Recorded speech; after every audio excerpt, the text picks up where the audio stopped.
children that have been helped at the hospital. Little Erin Todd of Claxton, Georgia, had been riding with her daddy on his riding lawnmower since she was 18 months old. But that morning in August of '87, a mother's worst nightmare. As Dana Todd tells the story, she had asked her daughter, who was then nearly 2 years old, to pick up her toys and go into the house so she could mow the lawn.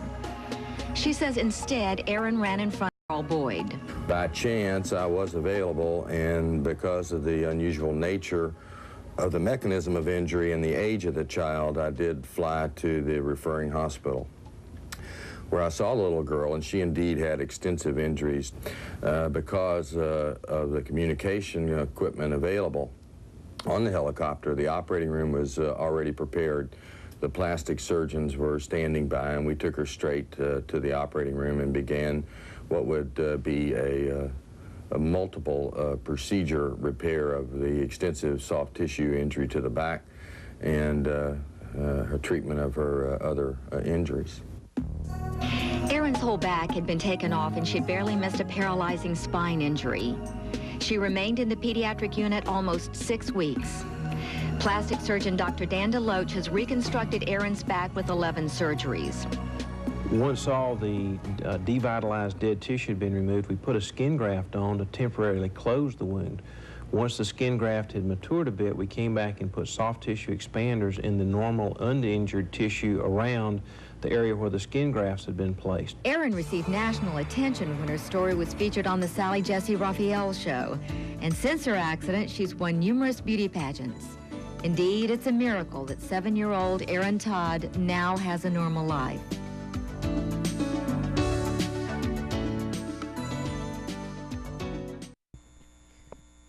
You know, to all of us here, Erin's story is such a reminder to all parents, because oftentimes they think when their children are born healthy, they will never need that hospital. But Dr. Boyd, you certainly know with what you do working with injuries coming through the emergency room. Well, what I used to do, I'm getting too old for that now, Dawn, but never too old. Certainly heartbreak of illness, but there's the tragedy of injury. You know, at Memorial, the trauma surgeons there evaluate 2,700 patients a year, and 1,600 are admitted for more than 48 hours, and 20% of those are children. So that's about 350 kids under the age of 14 that have serious injury that are admitted to Memorial Health University Medical Center, and about one a week is Erin. One a week is seriously life-threatening injuries that take all the resources available, all the communications and all the specialists to get this kind of result. What an amazing story she is, and what a trying time it was. It was really unusual for me to be on the helicopter, but when you got a 22-month-old with that horrible injuries, I thought maybe I'd better go help, and so glad I did. And we're so glad you did. I'm going to step over here a little bit so I can get close to Mama, because I saw you as you were watching that video of your beautiful daughter. I know it brought back all those memories of that afternoon and what happened. I just couldn't even imagine what your family went through emotionally, and thank goodness there were people like Dr. Boyd and many others. Oh, most definitely. And you know, it was so great because everybody was so compassionate and so giving and caring. You know, it's like they were treating their own daughter. And that's what made it special. And we keep telling people how unique that hospital is, and really that is the difference, in that they really take you all in as if you were part of the family. Oh, definitely. And the whole time we were there, you know, even the nurses, you know, they were so giving. I mean, they brought stuff to Erin almost every day, you know, and they were just so loving and compassionate. You know, it wasn't just a job to them. It was just really what they really wanted to do, and you could tell. Well, you have certainly come a long way. This is the lovely and talented and beautiful Erin. Thanks. Tall, too. My God, I'm so jealous. Anyway. Been this way since the 7th grade. Oh, my goodness. Well, tell me this. You know, I mentioned to you earlier, I said, well, you know, you were just a baby. You don't remember that day, but it didn't end just that day. You really had a long journey throughout your hospital stays. Oh, yeah, most definitely. I pretty much grew up in the hospital until I was about 5. And then off and on, I had to go and spend at least a couple of surgeries here and there, getting out of school, being homeschooled for a while. My last surgery was when I was a freshman in undergrad. So, I mean, I've definitely come a long ways, and I want to thank everybody for doing everything that they did for me. Sorry. You're okay. It's all right. You can shed a few tears over what you've been able to accomplish. Well, tell people, what are some of the things that, when you were going through all these treatments and surgeries, I'm sure many times you may not have thought that you would have been just a healthy, beautiful, normal young girl. You must be overwhelmed by the accomplishments you've made. Oh, well, definitely. Like, I definitely want to tell everybody that just because you have an injury, or you have a trauma, you have scars that happen to you, you can overcome them with people like this. You can have a normal life. Thank you so much for sharing your story, being here with us again this year, one of our graduates. And if that is a reason to pick up the phone, this beautiful young lady who had such a rough start to life. Dr. Boyd and his team did an amazing job, and Mom tells the amazing story of how they pretty much were adopted by the Children's Hospital, and that's the reason that she's here doing so well today. So please pick up the phone and give your donation. It stays here helping young people like Erin have a wonderful future. Also, we're very proud here at WTOC of our partnership with Memorial Health and the Children's Hospital. This weekend is very unique in that Bill Cathcart, our general manager, and Maggie Gill, the CEO of Memorial Health, were not able to be here, but they left us a very special message. Just take a listen. 35 years ago, we developed South Georgia's only Level 1 trauma center. That means fully trained surgeons experienced in trauma and critical care, and all the necessary resources immediately available to care for the seriously injured patient. Since then, we've admitted over 70,000 injured patients and saved countless lives.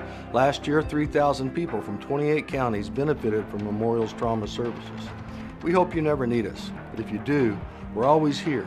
Experience excellence. Memorial Health.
This data that Dr. White so adequately described to you is not some administrative code based on billing when the patient leaves the hospital. This is clinical data done by a trained nurse at 30-day outcomes, 135 variables, 30 different complications are tracked.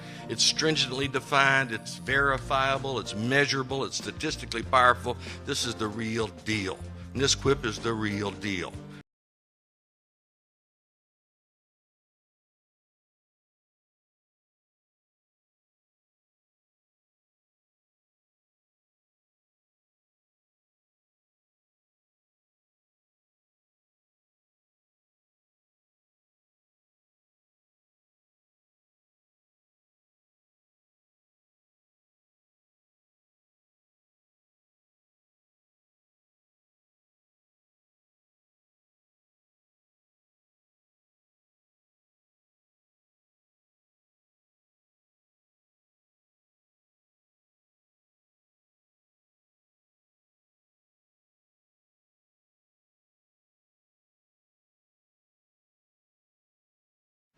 Success is sweet, and it fattens our ego. But in patient care, success is limited by our knowledge and our capabilities. And success will be denied by the inevitable process of dying and death. And it's during these trying times that you'll come to realize that sometimes listening is more important than speaking. And the transformative power of an understanding touch is better than any drug ever made. What you are will be more important than what you know. That white